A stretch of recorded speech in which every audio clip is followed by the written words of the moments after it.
Hello guys, welcome back.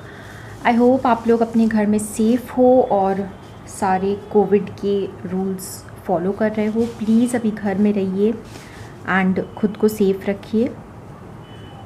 तो आज हम डिस्कस करेंगे फाइलम सिलेंट्रेट के बारे में।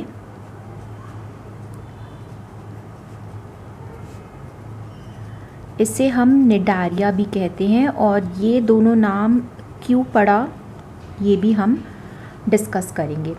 सिलेंट्रेट इसलिए कहते हैं क्योंकि इसका जो बॉडी कैविटी है फाइलम सिलेंट्रेटा का, उसे सिलेंट्रोन बोलते हैं, तो वहाँ से इस फाइलम का नाम आया है।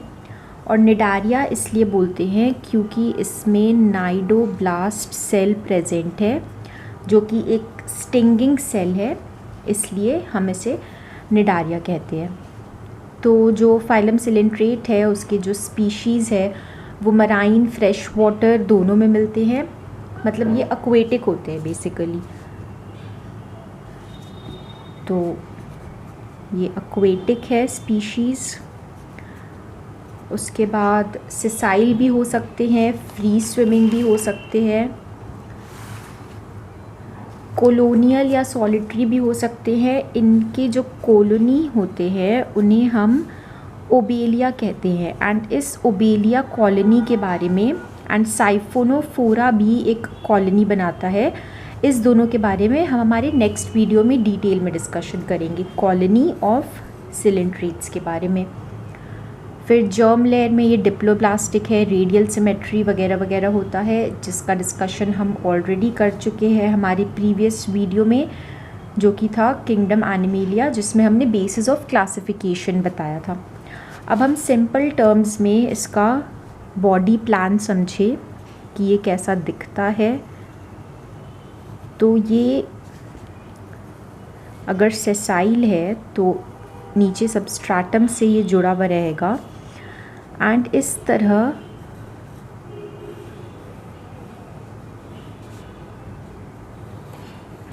के टेंटाकल्स सरफेस से निकलते हैं। ये टेंटाकल्स हो गया।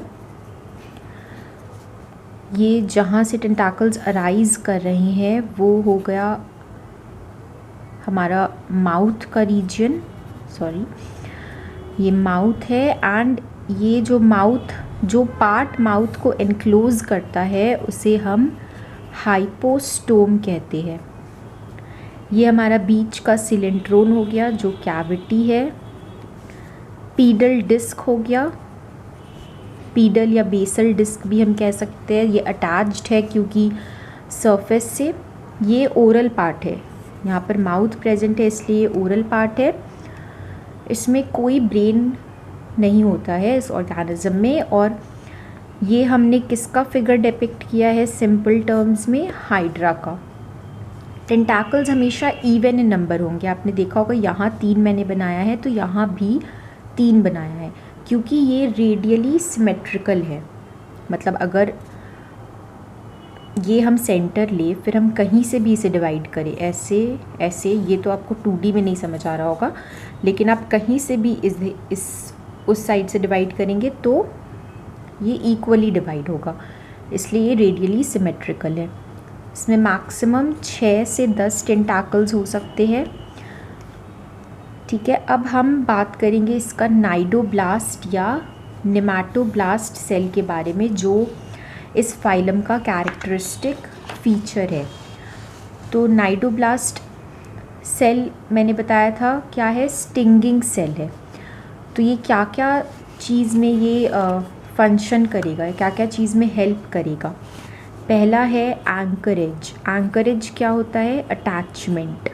दूसरा है डिफेंस में हेल्प करेगा, ये तो आपको नाम से ही लग रहा होगा। और तीसरा है कैप्चर ऑफ प्रे। डिफेंस बचाएगा भी और दूसरे को अटैक भी करेगा, प्रे को अटैक करेगा फूड के लिए।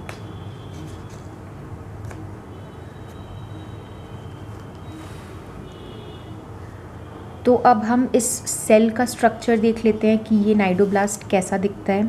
तो अभी हमने ड्रॉ किया था बॉडी प्लान, तो अब हम इसका थोड़ा और डिटेल देख लेते हैं ताकि आपको समझ में आए। ये आप चाहे तो ड्रॉ कर सकते हैं, बट समझना काफ़ी होगा।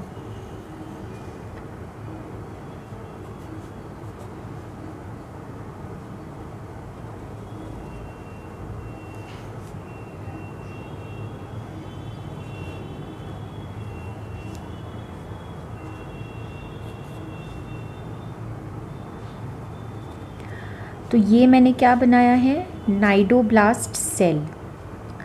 और अच्छा, पहले हम डिस्कस कर लेते हैं इसके स्ट्रक्चर के बारे में। तो ये इसका न्यूक्लियस हो गया।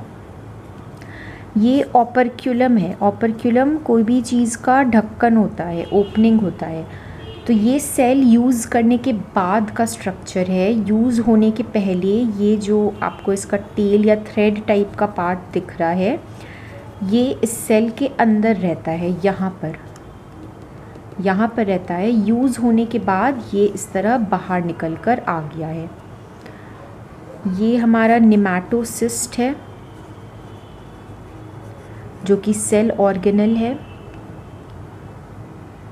ये हमारा नाइडोसिल हो गया।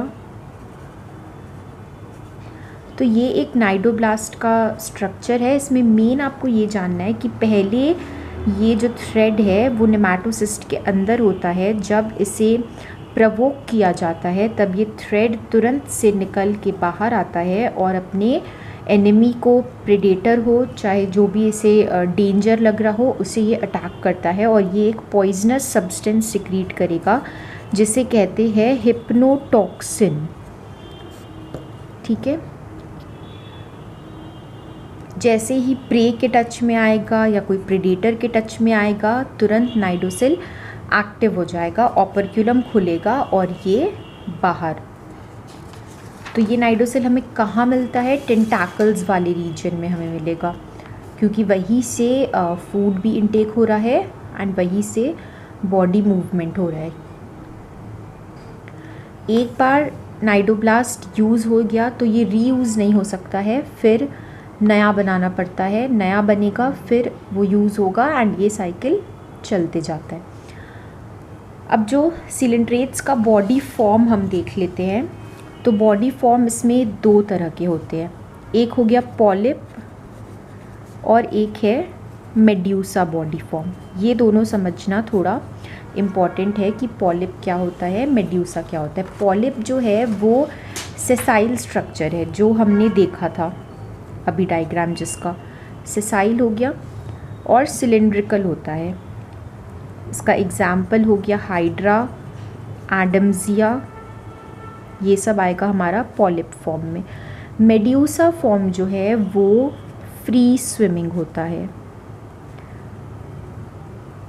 और ये अम्ब्रेला शेप का होता है। इसका एग्जाम्पल आप अच्छे से समझ सकते हैं बाय जेलीफिश। ये इस तरह अम्ब्रेला शेप का है, यहाँ पर इसके टेंटाकल्स है, जेलीफिश इस तरह का दिखता है। तो ये इसका मेड्यूसा फॉर्म है। तो polyp and medusa form are interconvertible and इसी प्रोसेस को हम मेटाजेनेसिस बोलते हैं। एक सिलिंड्रेट में पॉलिप और मेड्यूसा फॉर्म दोनों हो सकता है एंड इसको हम क्या कहते हैं, metagenesis. This phenomena of conversion, or we can say interconversion of the polyp and medusa form, is called as metagenesis। ठीक है, ये नोट डाउन कर लीजिएगा, ये इम्पॉर्टेंट है।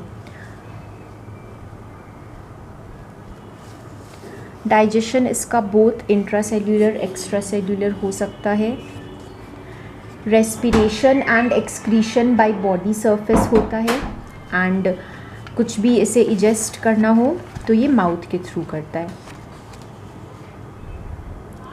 नर्व सेल्स प्रिमिटिव टाइप के होते हैं। ये सब जनरल बातें हो गई। मेन है रिप्रोडक्शन कौन से मेथड से हो सकता है। तो इसमें सेक्सुअल एसेक्सुअल दोनों मेथड देखा जा सकता है। एसेक्सुअल में बडिंग, रीजेनरेशन, ठीक है, एंड सेक्सुअल में ये यूनिसेक्सुअल भी हो सकता है, बाईसेक्सुअल भी हो सकता है। ये सेक्सुअल रिप्रोडक्शन में बहुत वैरी करता है, क्योंकि इसमें फर्टिलाइजेशन इंटरनल भी हो सकता है, एक्सटर्नल भी हो सकता है, डेवलपमेंट भी डायरेक्ट इनडायरेक्ट दोनों हो सकता है। तो काफ़ी वेरिएशंस देखने को मिलते हैं इसमें। अगर इनडायरेक्ट डेवलपमेंट हो रहा है तब इसमें हमें क्या मिलेगा, लार्वा मिलेगा। तो लार्वा का नाम क्या है, लार्वा प्लेन्यूला लार्वा कहते हैं हम इसे। सिलिंड्रेट के लार्वा को हम प्लेन्यूला कहते हैं।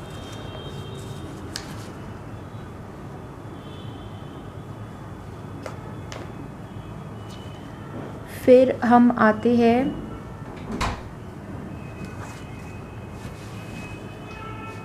जेलीफिश में। तो जेलीफिश का जो लार्वा है उसे हम स्पेसिफिकली ऑरेलिया कहते हैं।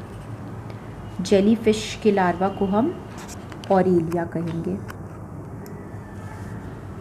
ठीक है, ये था इसका जनरल कैरेक्टरिस्टिक्स हो गया एंड बॉडी फॉर्म हो गया। स्टिंगिंग सेल इम्पॉर्टेंट था, जिसे हम नाइडोसिल कहते हैं, क्योंकि ये इसका कैरेक्टरिस्टिक फीचर था। अब हमें ये देखना है कि ये मेटाजेनेसिस जो इंटर कन्वर्जन है वो कैसे करता है। तो पहले तो जो प्लान्यूला लार्वा हमने देखा, जो जनरल लार्वा है सब में जो बनता है उसे हम प्लान्यूला लार्वा कहते हैं। ये सपोज़ कीजिए कि प्लान्यूला लार्वा है, जो कि फ्री स्विमिंग होता है और हाईली सीलिएटेड होता है, जिसमें बहुत सारी सीलिया प्रेजेंट होते हैं। फिर ये सेसाइल फॉर्म में कन्वर्ट हो जाता है। तो सेसाइल फॉर्म में कन्वर्ट हो रहा है, इसका मतलब ये सबस्ट्राटम से अटैच हो रहा है। ये इस तरह का स्ट्रक्चर बनाता है, क्योंकि इसे आगे जाकर टेंटाकल्स बनाने हैं। तो ये इस तरह का एक स्ट्रक्चर बनाता है और इसे हम क्या कहते हैं, स्काइफिस्टोमा। स्काइफिस्टोमा, इसमें डेवलपमेंट होता है, डेवलपमेंट एज इन स्ट्रोबाइलेशन होता है। तो स्ट्रोबाइलेशन होकर ये एक था तो ये मल्टीपल स्ट्रक्चर्स बनते हैं।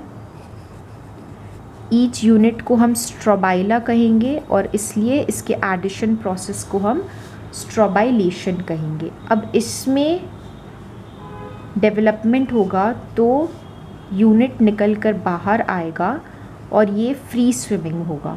फ्री स्विमिंग है तो हम इस फॉर्म को एफाइरा के फॉर्म कहते हैं। ये गैमीट्स प्रोड्यूस करेंगे, जो कि बोथ मेल एंड फीमेल हो सकते हैं, क्योंकि ये बाईसेक्सुअल है। तो ये दोनों गैमीट्स खुद प्रोड्यूस कर सकते हैं एंड ये यूनाइट करके फर्टिलाइजेशन करके वापस प्लान्यूला लार्वा बना देगा एंड ये साइकिल चलते रहता है।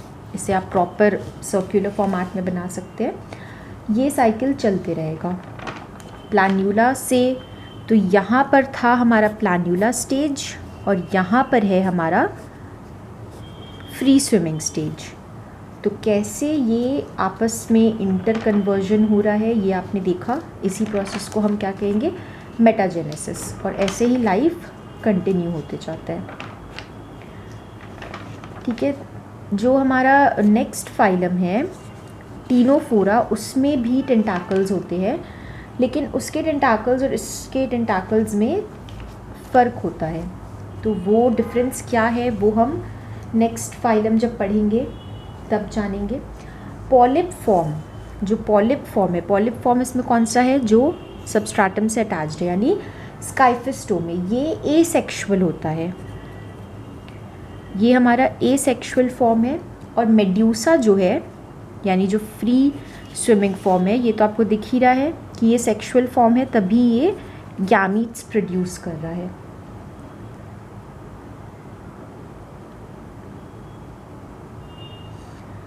जो फर्स्ट फ्री स्विमिंग फॉर्म होता है उसे हम एफाइरा नाम दे देते हैं और ये फिर सेक्सुअली मतलब ये पहले अडल्ट में कन्वर्ट होगा एफाइरा, ये जुवेनाइल फॉर्म है एफाइरा, फिर ये अडल्ट में कन्वर्ट होगा एंड उसके बाद फिर गैमीट्स प्रोड्यूस करके ये प्लान्यूला लार्वा का फॉर्मेशन करेगा एंड फिर से स्ट्रोबाइलेशन का प्रोसेस कंटिन्यू होगा। ठीक है, ये था हमारा मेटाजेनेसिस। नेक्स्ट हम इसका क्लासिफिकेशन डिस्कस करेंगे। ये इम्पॉर्टेंट है, किसी भी फाइलम का क्लासिफिकेशन इम्पॉर्टेंट होता है। ज़रूरी नहीं है सबके क्लासेस वगैरह आपको याद रहे, लेकिन एग्जाम्पल्स थोड़ा बहुत और कैरेक्टरिस्टिक फ़ीचर उस फाइलम का याद होना ज़रूरी है। तो ये डिवाइड किया गया है। इसका क्लासिफिकेशन थोड़ा अगर हम डिटेल में देखना चाहे 11-12 के लेवल पे नहीं, उससे थोड़ा आगे, तो पहला तो है इसमें क्लास एंथोजोआ। ठीक है, फर्स्ट क्लास है एंथोजोआ। नेक्स्ट है हमारा मेड्यूसोजोआ, एंड इसमें आएगा हमारा स्काइफोजोआ। स्काइफोजोआ को हम एज अ क्लास पढ़ते हैं 11-12 में, लेकिन एक्चुअल में मेड्यूसोजोआ के अंडर आता है स्काइफोजोआ और हाइड्रोजोआ। ठीक है, एंड नेक्स्ट है हमारा, क्लासिफिकेशन में बहुत लोगों को कन्फ्यूजन होता है क्योंकि ये डिटेल में बताया नहीं जाता है, लेकिन ये जानना ज़रूरी है। तो निडारिया का 2 सब डिवीज़न हो गया, एंथोजोआ एंड मेड्यूसोजोआ। एंथोजोआ में कोई फर्दर क्लासिफिकेशन नहीं है, और मेड्यूसोजोआ को हम डिवाइड कर सकते हैं स्काइफोजोआ एंड हाइड्रोजोआ में। स्काइफोजोआ फर्दर बहुत सारे ऑर्डर्स में डिवाइडेड है, लाइक बहुत सारे, बट उसमें से जो हमारे काम का है वो है क्यूबोजोआ। ठीक है, तो ये हमारा क्लासिफिकेशन है। निडारिया 2 पार्ट में डिवाइडेड है, ये फर्दर इस तरह डिवाइडेड है। बिल्कुल टफ नहीं है, तुरंत समझ में आ जाएगा, इसमें ज़्यादा कुछ रटने जैसा नहीं है। तो पहले हम एंथोजोआ से हमें शुरू करना चाहिए।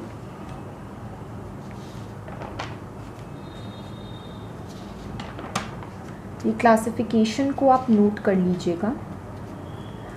एंथोजोआ को हम बिल्कुल शॉर्ट में डिस्कस कर लेंगे, जो इसका मेन जानने जैसा बात है। इसमें मेड्यूसा स्टेज एब्सेंट होता है, तो अगर मेड्यूसा स्टेज एब्सेंट है तो मेटाजेनेसिस का भी कोई रिक्वायरमेंट नहीं है। फिर अगर मेड्यूसा स्टेज एब्सेंट है, कोई स्टेज ही एब्सेंट है, तो मेटाजेनेसिस फिर रिक्वायर्ड नहीं रहेगा। मराइन फॉर्म है ये, एंड इसमें एक साइफोनोग्लिफ स्ट्रक्चर है, ये प्रेजेंट होता है। तो इसका स्ट्रक्चर का डिटेल अगर आप जानना चाहे तो आप गूगल कर सकते हैं एक्स्ट्रा इन्फॉर्मेशन के लिए। ये एक सीलिएटेड ग्रूव होता है, मतलब इस तरह से आप कह सकते हैं ये एक ग्रूव है बॉडी के सेंटर में, सीलिएटेड होता है, इसे साइफोनोग्लिफ कहते हैं। और ये फूड को हेल्प करता है कंडक्ट करने में टुवर्ड्स माउथ। फैरिंक्स से फूड को माउथ की तरफ मूव करने में हेल्प करता है। ये आप डिटेल आप देख सकते हैं, आपको मन हो तो। साइफोनोग्लिफ कहते हैं इसे, या कहीं like high level entrance exam में पूछ दिया कि साइफोनोग्लिफ किस में प्रेजेंट है, तो आप बता सकते हैं एंथोजोआ में। ऐसे चांसेस कम है, बट ठीक है, पता होना चाहिए। एंड ये फीड करते हैं, एंथोजोआ फीड करते हैं फाइटोप्लैंक्टन्स में। ज़्यादा डिटेल्स की ज़रूरत नहीं है। इनका मोड ऑफ लोकोमोशन है पीडल लासरेशन। पीडल लासरेशन इनका मोड ऑफ लोकोमोशन है, जिसमें जो पीडल डिस्क है, पीडल डिस्क की हमने बात की थी, जो सबस्ट्राटम से अटैच्ड रहता है, वो डिटैच करेगा सरफेस से, थोड़ा सा आगे बढ़ेगा,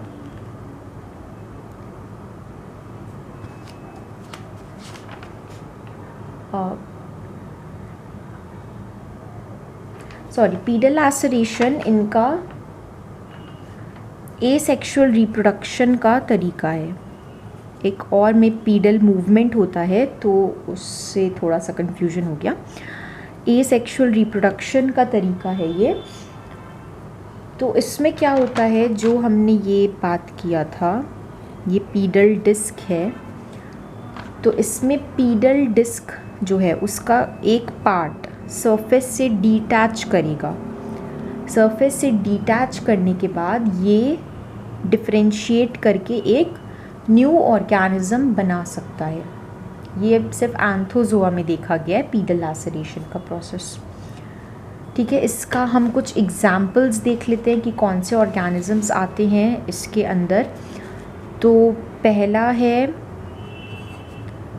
सी फैन, फिर है sea pen, then sea anemone, brain coral, mushroom coral, red coral, बहुत सारे एग्जाम्पल्स। आप चाहे तो ये एग्जाम्पल्स नोट कर सकते हैं। सी फैन, सी पेन, सी एनेमोन, ब्रेन कोरल, ये सब हो गया एंथोजोआ। अब फटाफट हम बाकी भी सब क्लासेस वगैरह डिस्कस कर लेते हैं। नेक्स्ट है हमारा स्काइफोजोआ। नोट करते जाएंगे आप। स्काइफोजोआ कप लाइक एनिमल होता है, ये मराइन होता है एंड इसमें स्ट्रोबाइलेशन इसमें देखा गया है। इसका बेस्ट एग्जाम्पल है याद रखने के लिए जेलीफिश। तो जेलीफिश है तो इसमें मेटाजेनेसिस भी होता है। और जेलीफिश कैसे मूव करते हैं? By jet propulsion. Jet propulsion की मदद से जेलीफिश का मूवमेंट होता है। फिर इसमें बैलेंसिंग ऑर्गन जो है उसे हम स्टैटोसिस्ट कहते हैं, जो कि बॉडी को बैलेंस करने में हेल्प करता है। इसका एक डिटेल्ड वीडियो मैं बना दूंगी इन केस आपको रिक्वायर्ड हो, या मैं बना ही दूंगी। स्टैटोसिस्ट का स्ट्रक्चर किसी को डिटेल में जानना हो तो। एंड इसी का एक सब क्लास हम कह सकते हैं क्यूबोजोआ है।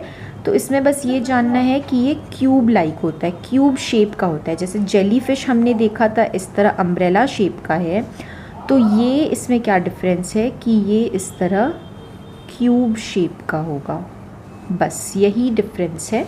और इसके शेप के बेसिस पे इसे एक सेपरेट ऑर्डर दिया गया क्यूबोजोआ।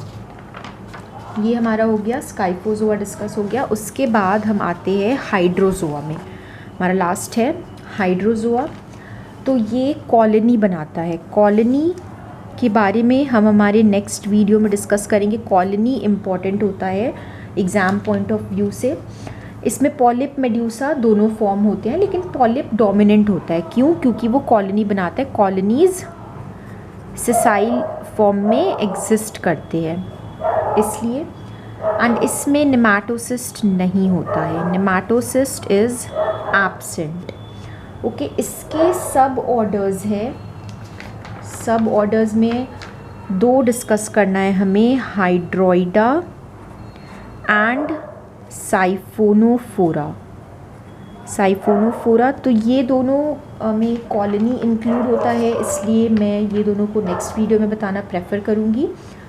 इसके बारे में हम नेक्स्ट वीडियो में डिस्कस करेंगे कि कॉलोनी कैसे फॉर्मेशन होता है और इसका अगर कोई ख़ास कैरेक्टरिस्टिक है तो वो क्या है।